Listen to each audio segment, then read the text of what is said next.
Welcome to Bunny Trails, a whimsical adventure of idioms and other turns of phrase. I'm Shauna Harrison. And I'm Dan Pugh. Each week, we take an idiom or other turn of phrase and try to tell the story from its entry into the English language to how it's used today. Have you ever sat on the porch as the sun set or gathered around a crackling fire pit under the stars, your favorite drink in hand, idly chatting away with your favorite people? Maybe the conversation wanders from deep thoughts to silly stories, from old memories to random observations. If you've ever done that, then you've experienced what it means to chew the fat with your friends. Okay. So, according to the Oxford English Dictionary, chew the fat or chew the rag means, quote, to reiterate an old grievance, to grumble, to argue, to talk or chat, end quote. So some of these are different kinds of things, but they're all part of either having a conversation. You might be grumbling about it, you might be arguing about it, or you may just be having a pleasant conversation about it. And what we'll see is that this has shifted over the years from originally mostly being complaints and grumbling, mostly on that negative aspect, to now it could go either way, and you'll have to use context clues to know which way it's being meant at the time. Okay. Yeah. And I'm also just want to make a quick note here. When we released our teaser trailer for this show, April 13th of 2018, we said we would cover lots of topics, including, quote, crocodile tears, chew the fat, elephant in the room, and take it with a grain of salt, end quote. And while we chew the fat with you every week, it took us 282 episodes before we're covering chew the fat as a phrase. Amazing. And we still haven't covered crocodile tears or elephant in the room. So, Fantastic. yeah, we've still got plenty of turns of phrase yet to cover. But for this week's phrase, I will just say that chew the fat and chew the rag were both used around the same time, though chew the rag might be a little bit older. We have a few early definitions from multiple sources for our phrase, or actually for both phrases. This one here is just chew the rag, and it's from the 1884 work Pamphlets in Philology and Humanities, Volume 1. Quote, chew the rag, to complain, to find fault, generally with the negative, end quote. This definition also gives us a possible origin, said to be derived from the nursery practice of giving a fretful child a sweetened rag to chew. Okay. That's what I was thinking when hearing chew the rag. I was thinking the only time I've even considered like chewing on a rag or whatever is with babies, like you put a little bit of water on it, you can freeze it or something, and then they can chew on it. And right. It's like kind of a old-fashioned chew toy or whatever. Yeah, kind of like that, and they're being grumpy. So, like, when a kid's teething, they're being grumpy, and so that's so that's a possible origin, and that is what the 1884 work said that is what this phrase was said to be derived from. Now, I don't have any other things that say that same thing, but this was at least in 1884, this person thought, hey, this could be a thing, so I'm including it, right? Here's another work with a definition that comes from the 1885 book Life in the Ranks of the British Army in India and On Board a Troop Ship. And this is by J. Brunlees Patterson. And it includes both of the phrases. So I'm going to read two different parts where he talks about this. Quote, hardly a day will pass over that does not find 2 or 3 individuals run in. Perhaps for some trivial violation of regimental discipline, such as persisting to argue the point or chew the rag, as it is termed in the rank and file phraseology, end quote. In another chapter of the book, Patterson also writes, quote, they always seem to be in their happiest state when letting their steam off, or chewing the rag or fat with someone or other, end quote. So in this case, he's showing 2 different ways that it's being used. Chew the rag, as the rank and file would say it, is arguing a point. And then letting steam off would be chewing the rag or chewing the fat, probably just talking and moaning about the day's events or what have you. Right. So those are 2 works that are within a year of each other that are giving us roughly the same definitions for what we would see here. There's one more from the late 1800s, which is where this phrase seems to originate. And this one also uses chew the rag and chew the fat, another indicator that both of these phrases may have been in use at the same time frame. This is also English Army slang, but it comes from a United States periodical, the Army and Navy Journal.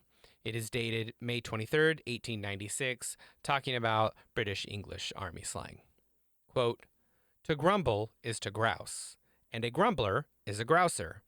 A private who is argumentative with non-commissioned officers in the barrack room is a barrack room lawyer, who sometimes writes to the press and is said to chew the fat or the rag, and when, if the caution not to give old smash or backchat remain unheeded, will probably spend the night in the guard room. End quote. Okay. So That's a lot of yeah, so grumbling and grousing, I've heard that before. The barrack room lawyer I've not heard, but I've heard lots of people be referred to as lawyer when they're arguing back and forth. A variety of different, rules lawyers or blah blah blah, that kind of thing. right. Chew the fat or chew the rag is somebody who's, in this case, sometimes writes to the press, as in, I'm going to grumble to others and tattle or just, talk to others about the problems. And then the caution not to give old smash. I've not heard that. But back chat, I have heard back chat and back talk, as in, once you've been told to can it, if you keep going, I don't need your back talk. I don't need your back chat. Right. So anyway, and that's when you spend the night in the guard room, which is just an undesirable duty. Yeah. Yeah. So all three of these late 1800 citations use the phrase in a way that means to grumble about things. But in the early 1900s, it appears both terms began to sometimes shed the negative component and can be used to mean talking to someone rather than complaining with someone. Here is an example of the shift in the Brooklyn Daily Eagle out of New York, USA, and it's dated April 21st, 1901. And it uses a slang terminology here. Quote, "Dey rubbered for equity a while, and den dey would chew the fat, and den dey would rubber some more." End quote. In this case, rubbered was loitering style, so they just kind of hang around and then just talk, and then they would hang around some more. Yeah, I mean, sounds about right. Yeah, and so there's nothing overtly negative about that, right? It's not necessarily positive, but it's not negative either, right? There's nothing overtly Right. problematic here. There's nothing that necessarily they're complaining about. And another example from the Indianapolis Journal out of Indiana, USA, and this is dated June 23rd, 1902. Quote, "She said I was a most peculiar young one, and called her husband to come and look at me. But I says to her, 'That's exactly what my sister says,' and left. It wouldn't have done any good to chew the rag with her husband, would it?" End quote.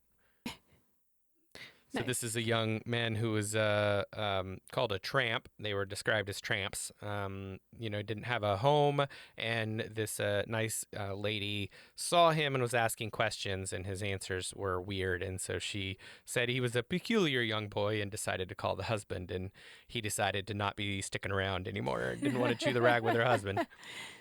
He's like, "Nah, I'm good. I'll go Ah, ahead and yeah, see my way." exactly. I can see my way on to the next thing. That is fine. Although, now I said that, it started to shift. Just because it started to shift doesn't mean the phrase wasn't also used in those more negative ways. So here's an example from the Bradford Daily Telegraph. And this is out of Yorkshire, England, dated January 31, 1916. The title of this piece is "Chewed the Fat, Fracas in a Keeley Home." Here is another use of our phrase, quote, "He stated that he and his wife had chewed the fat over a Prussian badge, which had been sent to him from the front. She hit him in the eye with a pint pot and made him dizzy." End quote. Wow. Yeah, so this one turned violent, and they are describing this to the police basically Okay. about what happened here. But yeah, he had received some sort of a Prussian badge type thing that was sent to him from the front lines. 1916 was early World War I, so that is what is going on there. Here's another one. This one is more on the complaining side for sure. This is out of the Belper News out of Derbyshire, England, and it's dated January 5th, 1923. It's about two miners who had been at odds for months, where the latest argument finally became violent, our phrase is used in the title. Quote, minors quarrel. Chewing the fat leads to blows. End quote.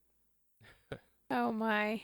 Yeah, so this one just another example here, but we're definitely seeing it still complaining. So I think that's an important part to recognize about the phrase is just because it has slowly been doing more and more changeover to not being as negative, it that doesn't mean it's not always used negative or not always used positive either, right? It's Right. used both ways. Here's one from the Roanoke Rapids Herald out of North Carolina, USA, and it's dated August 10th, 1939. In this, the author is reminiscing about meeting up with someone years ago and talking sports.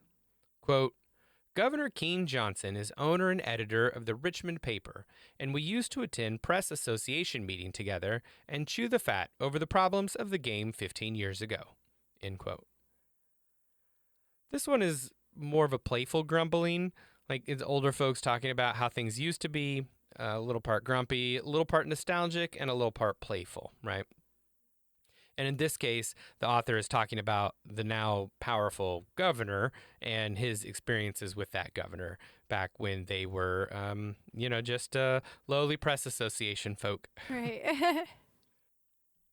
This next one is from a story called Happy Giant by Eddie Forrester. It was published in the Evening Star out of Washington, D.C., USA, and dated December 19th, 1943. Quote, the saboteur, Jim began. His name was Teagert and had been working as a car washer for several weeks at the Highway Garage, across the street from the East Wing. Each night, when he got off work, he made it a point to stop and chew the fat with Bolslaw for a few minutes. As we all know, Happy Bolslaw is friendly sort of cuss, and he didn't suspect a thing. End quote. So this usage feels pretty innocent. Happy is just having a conversation with someone, and he didn't realize that this person was up to no good, trying to Right. get information out of him. See, I can't ever tell if chew the fat is supposed to be like that the conversation is like it's substantive conversation or if it's small talk. Like it's it feels like, it's like one extreme or the others. I think it can go in any direction. I think Hmm. that's kind of the point. Like a lot of it is just small talk, right? But you can, like our example at the top, you could sit around and have some pretty deep discussions with people when you're just chewing the fat. But it doesn't have to be that way, right? I mean, it could Right. just be small talk. It could just be, the old men sitting around the dominoes or the women sitting around the quilting bee. I don't know why I chose two very gendered descriptions I right there, but don't know. I was thinking about my experience growing up in rural Texas, which was, a very gendered town of very old people. Fair. So that was Okay. what popped into my mind. But yeah, it could be the college friends who are out on a spring break and they're all sitting around the big bonfire on the beach, just chewing the fat with each other. And so it could be that they're just having small talk. They could be having a conversation about life in the universe. Yeah. So I want to talk real quick about some of the myths surrounding this phrase, and I wanted to know: have you heard any myths about this phrase, about where it comes from? Genuinely, I have no idea. We don't 100% know, but chewing the rag, like one of the thoughts was that it would be from babies chewing on that and the fact that they're grumpy. Right. There's not necessarily evidence to support it, but I have definitely seen some folks say that just the chewing motion, about like moving your mouth right to chew, is the same motion one might make when they're talking. So it could just be as simple as chewing, meaning moving the mouth like you would when you're talking, and it's just a simple illusion, right? But I do want to put to rest a very popular myth surrounding this phrase. There was an article that made its way around in the early days of email. I believe 1999 is when it started circulating. And it was titled Life in the 1500s. You may have heard or read this email at some point if you are of an age to have been getting emails from somewhere in the late 90s through really up until the late noughts, outside of like almost up to 2008, 2010. So if you're getting emails that time, you may have seen this email that said that was called Life in the 1500s, and it made a series of claims for phrases that supposedly come from the 1500s, and chew the fat was one of those phrases. But nothing in that article was true. And here's what the article claimed. This is the false statement that they made. Quote, sometimes they could get a hold on some pork. They really felt special when that happened, and when company came over, they even had a rack in the parlor where they would bring out some bacon and hang it to show off. That was a sign of wealth, and that a man could really bring home the bacon. They would cut off a little to share with guests, and they would all sit around and chew the fat. End quote. That's just not true.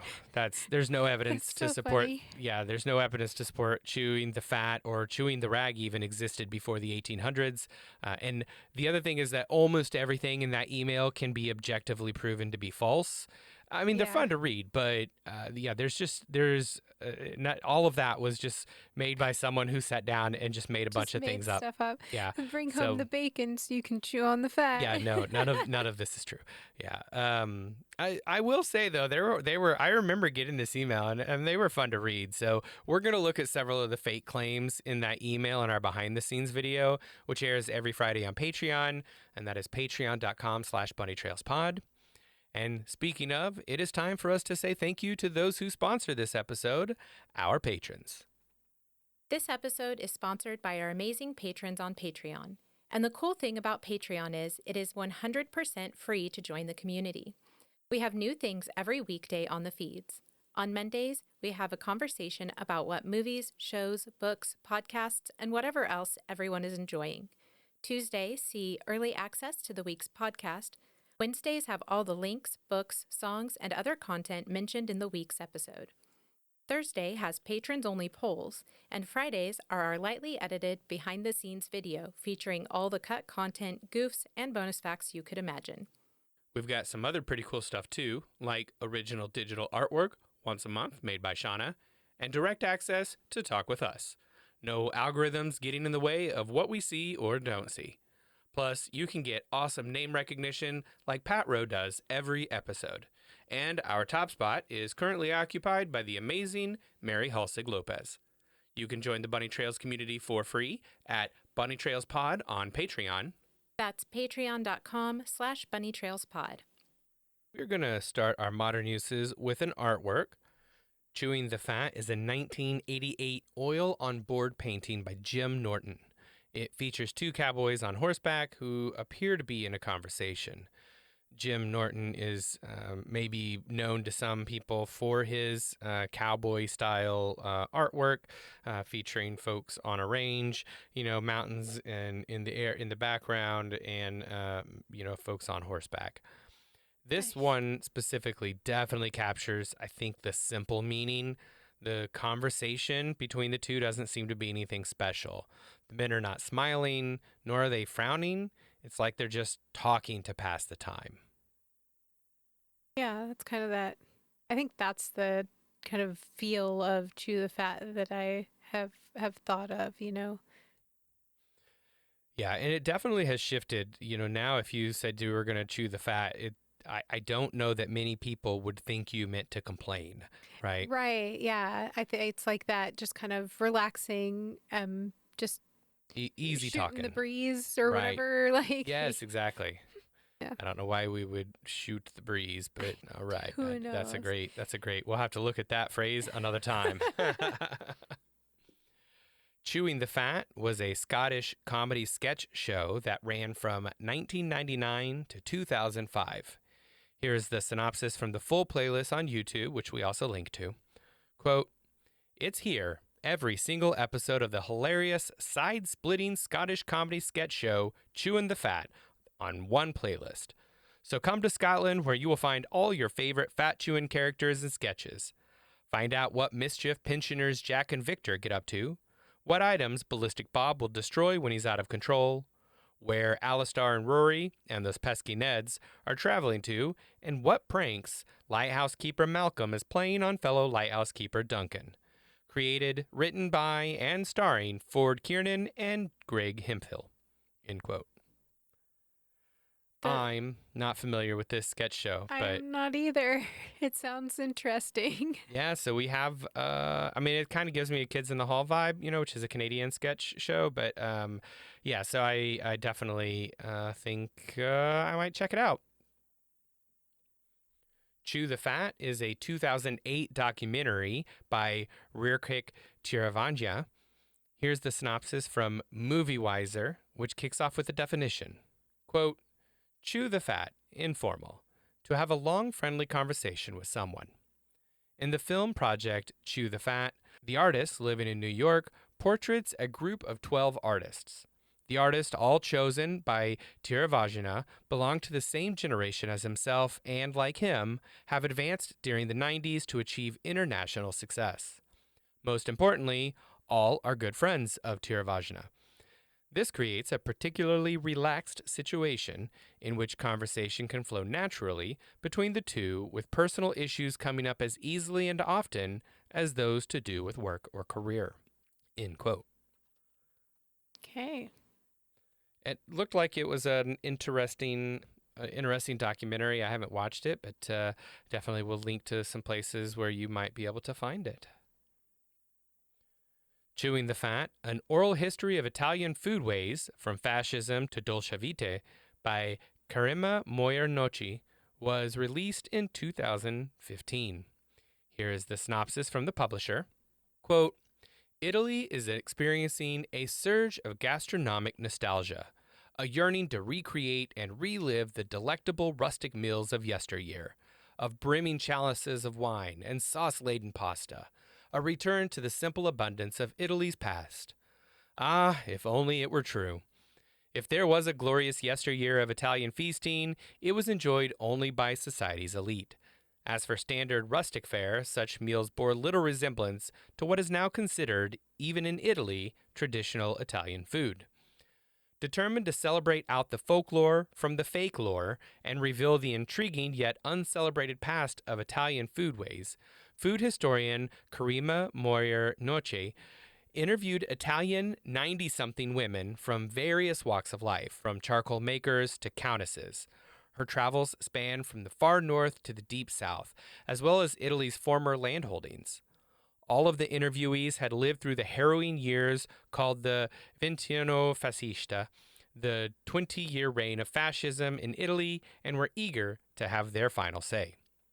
What follows are 18 remarkable oral narratives, each building upon the last to create a mosaic of Italian foodways, from the fascist era through to the post-World War II boom, the Dolce Vita. Each woman contributes a recipe chosen specifically to reflect what food was like when she was growing up under Mussolini. The narratives are separated by astringent yet entertaining essay briefs, illuminating various aspects of gastronomic history and daily life in fascist Italy. Engrossing and engaging, Chewing the Fat gently debunks the myths of Italy's gastronomic nostalgia industry, revealing a culture of food that is surprisingly different from the image most people have of Italian cuisine. End quote. Yeah, I think that would be something that would be surprising for most people to find out, or a lot of people. Like, what is the history of food in Italy? Like, what's traditional Italian cuisine? Yeah, I am aware that America has a very skewed idea of what Italian food is, Right. but to hear this, it sounds like maybe Italians have some sort of a concocted nostalgia that just wasn't true about their Right. past. Although, in fairness, the U.S. does that too. I mean, we have a lot of concocted nostalgia for times gone by that were never as good as what we think maybe they were, because Yes, that's true. as we move forward, it's natural to try and downplay the parts you didn't like and instead beef up the parts you did. Yeah, that's fair. And you can hear stories even sometimes like, oh, back in the day when people had this and that, and it's like, well, not most people didn't Most have people didn't have that. that, right? Yeah. So, Chew the Fat is a 2023 song by the group Minimalist. Here's a little about it from Beatspace. Quote, Geomagnetic Records presents a great 2-track release from Minimalist, Drop It, Chew the Fat is a sonic manifesto that sets minimalist apart as a true force to be reckoned with in the drum and bass scene. End quote. As a sonic manifesto, there are no words, but the cover art features a rotund man chewing away at what looks like a candy bar or maybe beef jerky. It is, interesting. Okay. That's what I have to say about it. Chewing the Fat is a soul disco song by Frank Moody off the 2025 album of the same name. Here's a little about the band from the Nighttime Stories YouTube page. Quote, soul disco melding duo and kings of modern electronica, Frank Moody, headed by Ned Frank and John Moody, released their newest album, Chewing the Fat. This new record is an expansion on the group's funk-infused disco relics, maintaining their furiously fun bass lines and choruses, but getting grittier in sound. Chewing the Fat is a celebration of a new era for the band, which was originally energized by a couple of inspiring veteran live performances from LCD Sound System and Massive Attack that demonstrated that it's not about age or experience, but attitude. They quite literally chewed the fat, stripping back their quintessential disco sheen and opting for a grittier, more guttural approach. They've done this without forsaking the core aesthetic of the group, its ability to produce those anthemic hooks, while delivering some truly lovely 10cc style backing vocals and string lines courtesy of those delightfully malfunctioning Russian synths, courtesy of the Damon Albarn broom cupboard. Chewing the Fat felt apt as a name, as it took us a lot of discourse and trial and error to find our groove with the songs and sounds, Ned remarks. Ned details further, summing it up beautifully. Life is really like a series of changes, and you can either embrace it and step into the unknown, full of heart and bravery, and plow fresh new pastures, or you can carry on doing the same thing and live a safer life, but maybe not with the color and vivacity that you could have taken had you taken a bolder path. End quote. All right. Yeah. I like that. That's nice. All right, one more thing. I want to mention 4 podcasts that use a play on the name Chew the Fat and appear to still be in production, including Chew the Fat by Founders Table, which explores cooking for high-performance people who are time poor. Chew the FAT, that is FAT meaning field and track, which is by Olympian Tony Rogers and self-professed wannabe Mark Rosanowski. Chew the Fat with Lee Hager, which features a group of friends chatting about the happenings of the world. And Chewing the Fat with Big Rob, which explores the beautiful, messy human stories and what people are doing to help keep the darkness at bay. Those are all different takes on it, different styles. They are, and maybe one of those will appeal to you listeners. So if any of those sounded great, I have the links to all of those, whichever ones they seem to highlight. So a couple from Spotify, one from Apple Podcasts, and one directly to their website. So you can grab that on the show notes or on Patreon, patreon.com/bunnytrailspod. Now, I must admit, I actually don't really like this phrase itself, because chewing on a literal rag or chewing on a literal piece of fat does not sound like a fun time to me. Gross. However, sitting on the porch with friends, just chatting about whatever comes up, solving the world's problems, and then spending time with good people, that is actually one of my favorite pastimes. So I am willing to look beyond the oddness of the words to accept that I just love chewing the fat with friends. And that's about all we have time for today. If you have any thoughts on the show or pop culture references we should have included, reach out to us on Patreon, patreon.com/bunnytrailspod, or comment on our website, bunnytrailspod.com. It's poll time. Recently, we asked our patrons, what is the sexiest accent? Top contenders among our patrons were Spanish, Irish, Scottish, Thai, U.S. Southern, and the King's English. Mary voted for Spanish accent, saying, quote, specifically Antonio Banderas, end quote. Heather said, quote, I think any accent can be sexy. It really depends on the voice. But I do have a stereotypical American's love for the Queen's English, or is that just me?